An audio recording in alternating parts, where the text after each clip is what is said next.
I've been in my feelings up in here all day. I had this conversation with a homegirl of mine who's Asian. I was like, I know I'm in my feelings. I've been feeling guilty. I've been feeling guilty about having the audacity to be happy on some days when I know that there are so many hundreds of millions of people who are suffering. I feel guilty when I have a moment where I'm happy, where I'm peaceful in a world, literally. Thank you, Miss Carrie, for joining, becoming a member. I appreciate you. Listen, I've been in my feelings because I'm like, damn, I'll be, you know, like y'all know dancing is my medicine. I'll go out dancing one night. I'll be in my bag, and then out of nowhere, I will be overwhelmed. Like, how dare I enjoy life while the majority of people on earth are suffering in real time? That's a lot of shit to carry. But I'm going to tell you where it all comes from. My sadness, my rage, my anger, my frustration, my despair, my grief. I'll tell you where it comes from.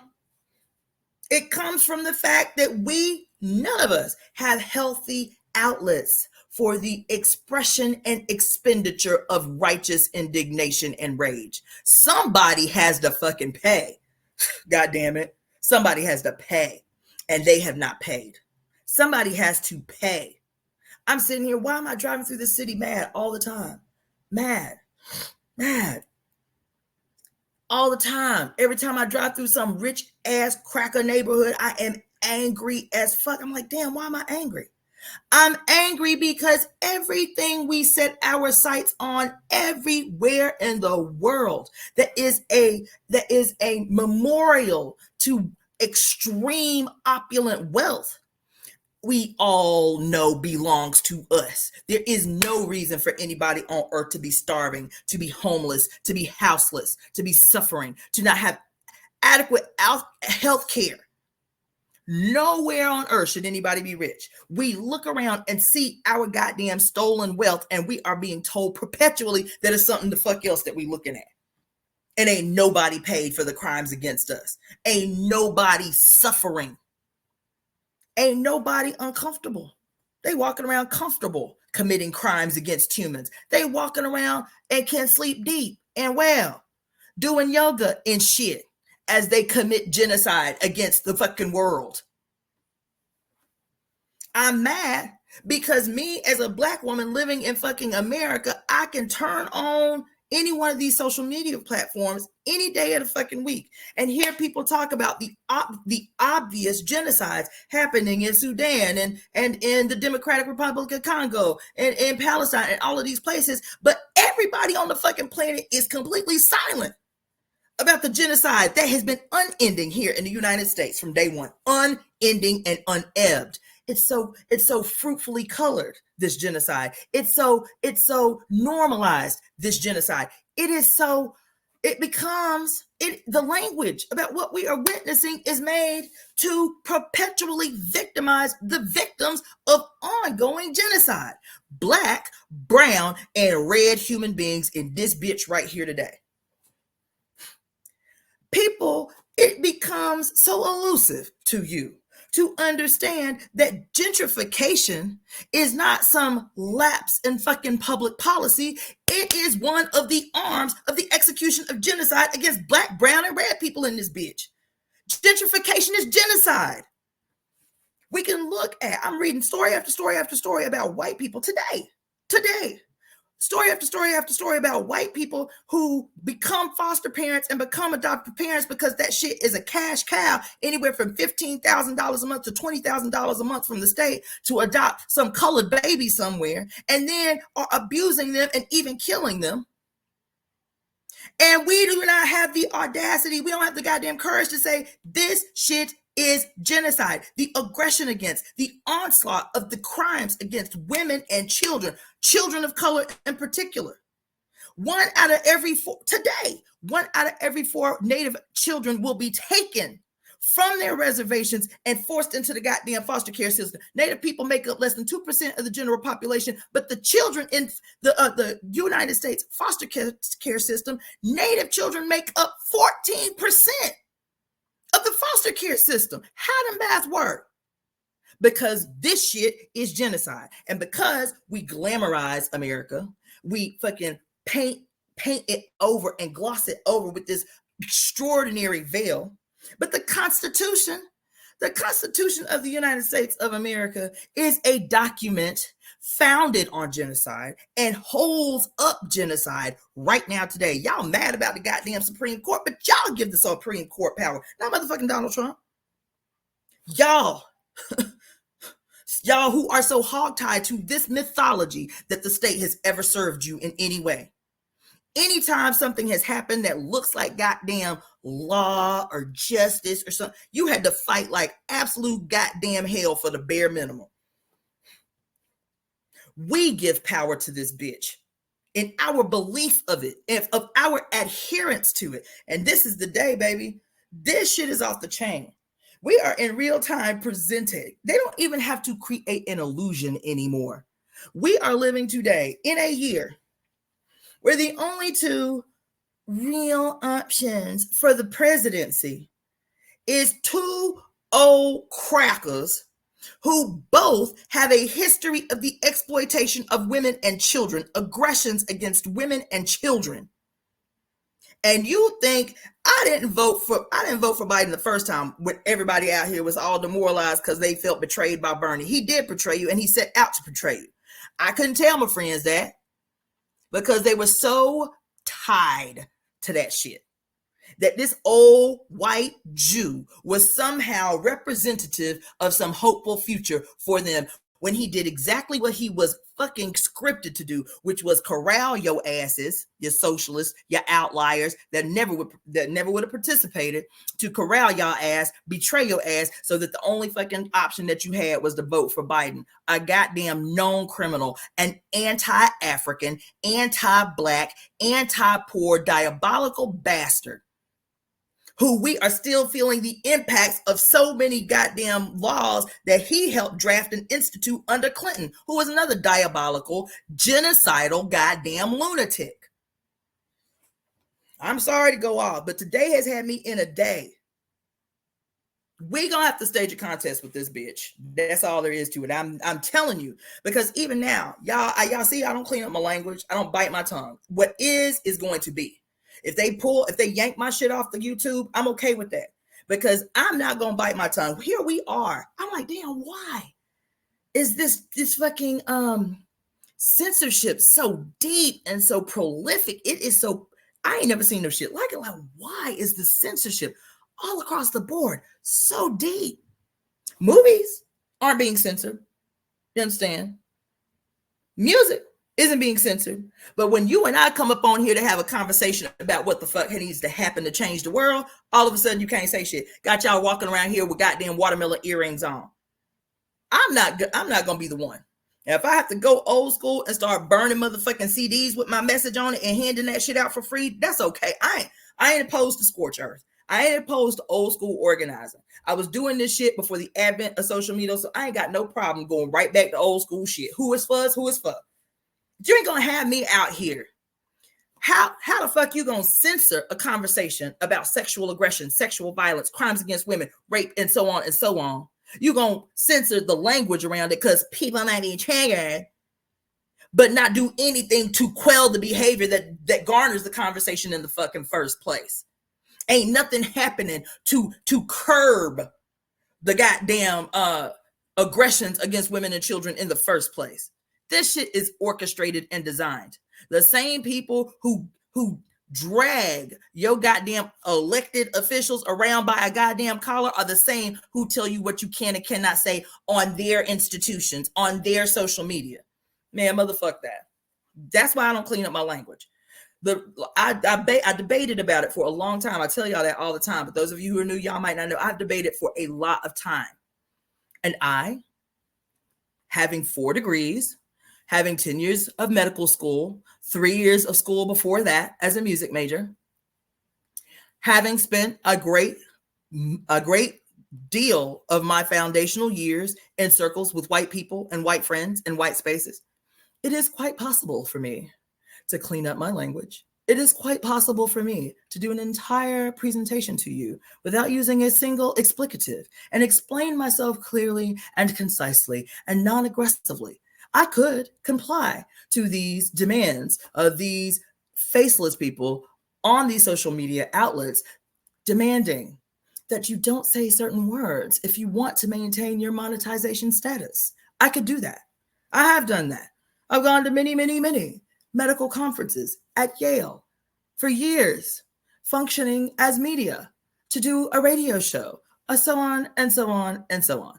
I will not. I will not. I have learned, like most women do, like most Black women in particular, most Black people have learned to do, that in order to sustain your economic existence, you must learn, as a matter of defense and protection of your life, you must learn how to code switch. You must learn, right? Thank you, Brahmanavava. You must learn how to code switch. You must learn not only how to speak more, quote, intellectually when in spaces with white people, you must also learn the social cues that attempt to guarantee you safety in those spaces. You must learn how to not talk so loudly. You must learn how to soften your facial expression so that you don't come off so aggressive when you talk, right? You must learn all these social cues that are supposed to guarantee you. I'm not a motherfucking contortionist. You understand? I'm not origami. I'm not pliable. And I don't see that shit as strategic anymore. I used to see that politically as strategic. You know, the chairman of my other organization used to say that that was the genius of Malcolm X, was that he could speak on a soapbox in the middle of the hood in Harlem, or he could speak at Oxford. And the way that he spoke to many, and so on and so forth. And part of that was his diction. It was the way that he spoke with intelligence, forceful, but with intelligence, whatever. Good for Malcolm. Good for Malcolm. I'm not going to do it. I did it for a long time. And the chairman used to say it was strategic, you know, because white people, especially, have selective hearing. Your delivery, your diction, you know, your presentation, your presence, how you dress. These things become the excuse for why white people and intellectuals cannot hear you. So you have to go in. I used to adhere to that. I used to adhere to the scientific and sociological studies that demonstrate, right, that a person comes to a conclusion about who you are and what your value is within the first 2.5 seconds that they meet you. So be sure that you present in a way where the judgment is good and not bad, or whatever the fuck. I used to do that. Because one, there are certain things I can't do. Right? I'm Black. I got nappy hair. You feel me? I have tattoos on my face. So even going to these medical conferences at Yale back in the early 2000s, I was going annually to Yale for these 4-day conferences. I'm like, okay, I know I'm stepping into the space with these obvious things that I can't do anything about. Imagine having to say that to yourself, that I obviously can't do anything about. I've got fucking tattoos on my forearms and on my face and shit. I got nappy hair. So I dressed the part. And I always said that I had to speak in a way that I knew I was speaking not only for myself, but I was representing the party. I was representing the interests of Black people who were always very, very, very, very few in the space. 4,000 fucking people. You might find 20 Black people in the whole conference and the whole weekend. So you're representing the group. You're representing what the chairman used to say is the best sons and daughters of Africa and shit. What you are doing is complying to the demands of the state. That's what you're doing. What you're doing is folding in on yourself and tightening in yourself and holding your stomach in so your belly doesn't hang too much, you know, and wearing your hair kind of down in the face so that your face tattoos don't show, and softening your presentation. I will not. I refuse. Y'all can hear like everybody motherfucking else. You can hear through explicatives. You can hear through my rage. You can hear. Your hearing is selective based on your worldview, based on your opportunism, based on your motherfucking fragility, based on your goddamn advantage in the world and how you see that somehow if I have power, it is going to directly oppose your social circumstances, your economic circumstances. So you fight to preserve the state in your microaggressions and shit. I refuse. I've gone over this many, many times. But I want to ask, and y'all can tell me if you think, but I have to ask because it may be an assumption that I'm making on my own. Do I present any less intelligently in the information that I give to you because I like to use seasoning on my language? And when I say seasoning, for those who do not understand, I mean explicatives. I mean shit, goddamn, bitch, motherfucker. I mean that.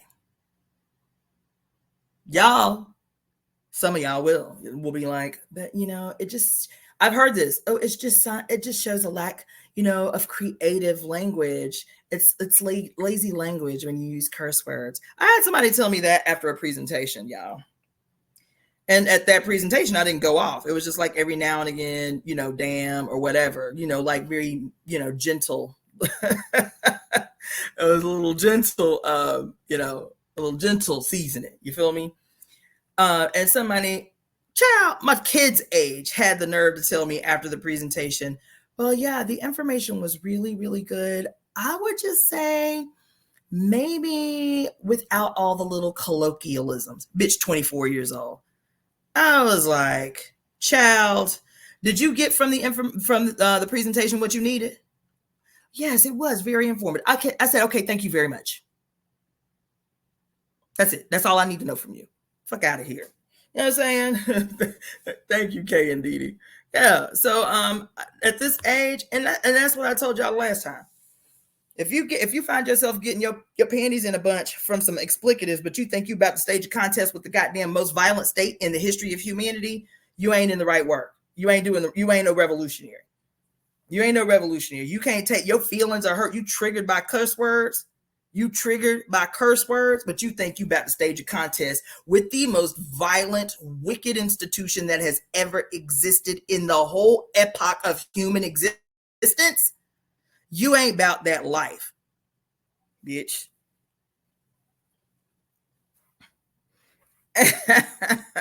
I appreciate y'all. I appreciate the affirmation, okay? The confirmation. Because I'm not going to do it. And so if one day y'all log up on here because some police, some goddamn provocateur and came up on my shit and reported my shit and is like, fuck that bitch, we about to destroy her goddamn dividends or whatever, just know that I will still be out here. And like I said, I was talking to a homegirl the other day. I might need to go before this shit is over and buy one of them old school CD towers. You remember the old school CD towers that the young brothers who was hustling they CDs on the corner would just burn a bunch of their shit and try to hustle it off for some dollars? That might be me out here soon. Because I ain't going to let y'all fuck up my flow. I'm not going to let you imprison the one thing right now that I have that fully belongs to me. That is my expression. How I express myself in the world. What I say. Y'all ain't about to fucking impose your will on my shit. So it is not outside the realm of possibility for me to be one day the fuck up off here. Because I do not. I refuse. I'm not going to wear no motherfucking watermelon earrings to express my goddamn unity with the aspirations of the people of Palestine to be free and to have their motherfucking shit back, to have their goddamn land back. I'm not going to do it. I'm not going to do it. I am not going to betray the people of the world by conforming to the state, to my opposition, to those that, if you have me tell it, if they do not reform and curb their behavior, deserve to be buried in the dirt. Y'all ain't gonna have me out here on no bullshit. No peace on the plantation type of bullshit. You ain't gonna have me do it. Nope. You are not going to have me out here talking about reforming the most genocidal lunatics on earth. And I'll call names. I don't give a fuck. When I say I give zero fucks, I do not care. Jeff Bezos deserves to be buried in the dirt.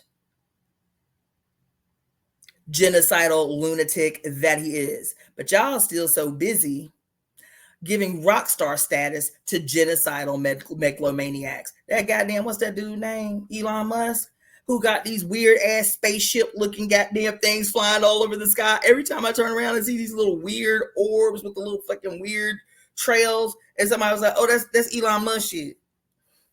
And y'all just normalize that shit.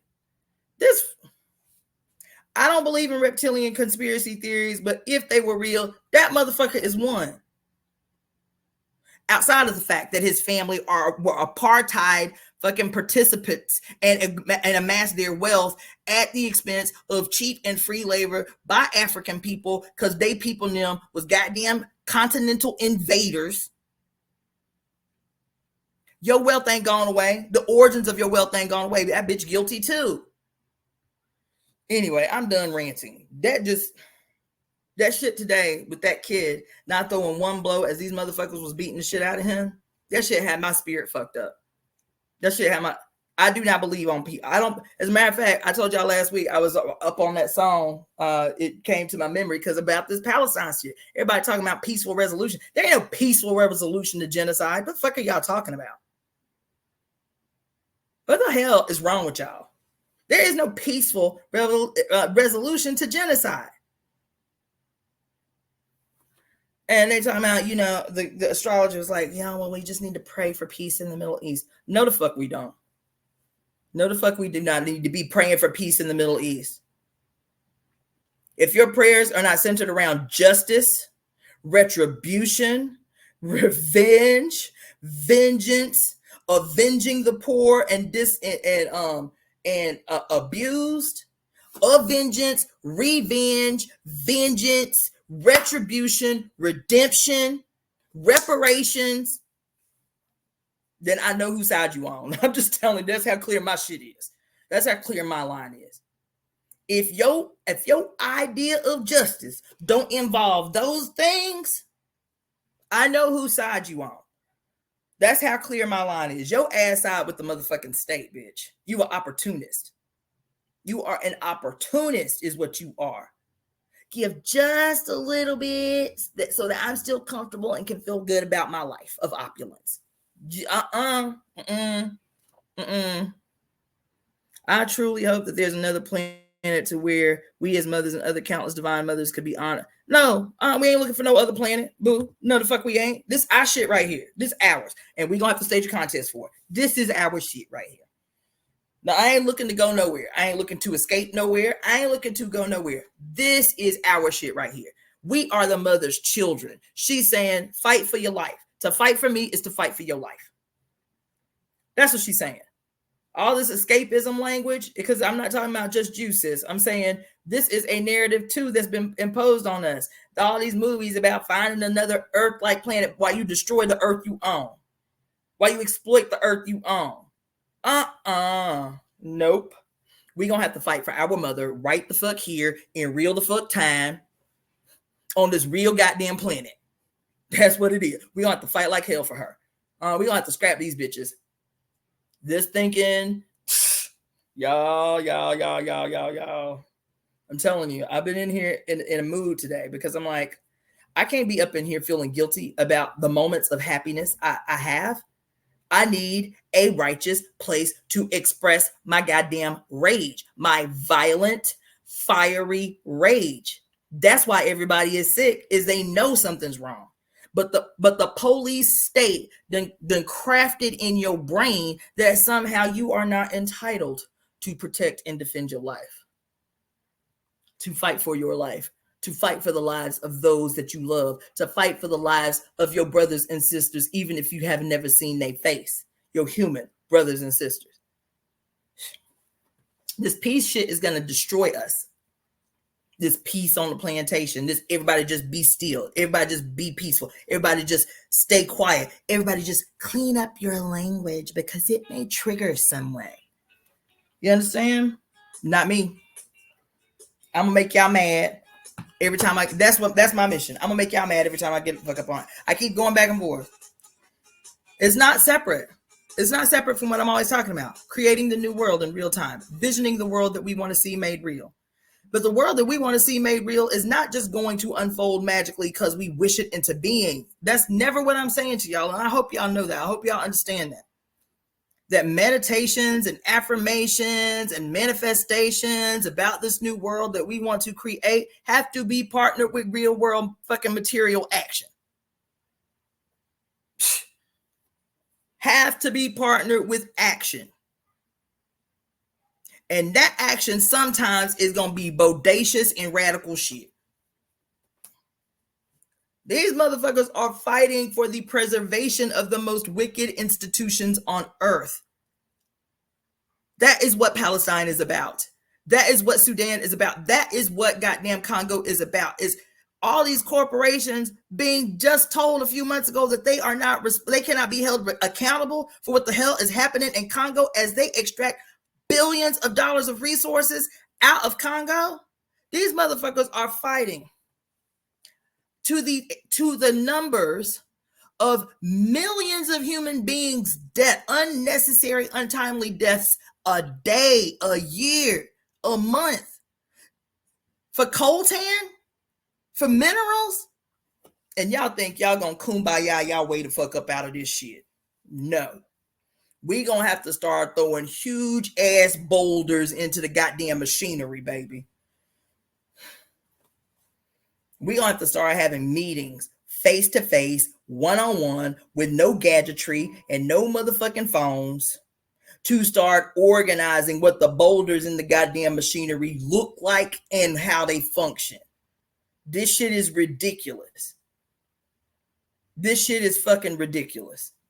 The world, the way that it is. Here it is, 2024. This shit look like some goddamn Roman imperial conquest of the goddamn infidels around the world. This look like straight up imperial conquest. But because motherfuckers wear suit and ties, we can't see it for what it is. Because motherfuckers laugh and crack jokes and play video games, we cannot see them for who they are. These goddamn imperial tyrants running amok all over the goddamn planet. We gon' That's why I'm mad.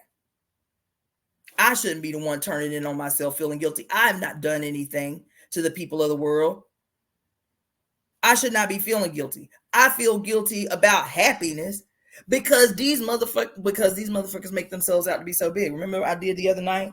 Remembering the supremacy of the small. Remembering the supremacy of the small. The war of the flea. The many who come together to dismantle and cripple and eventually subdue the seemingly big enemy.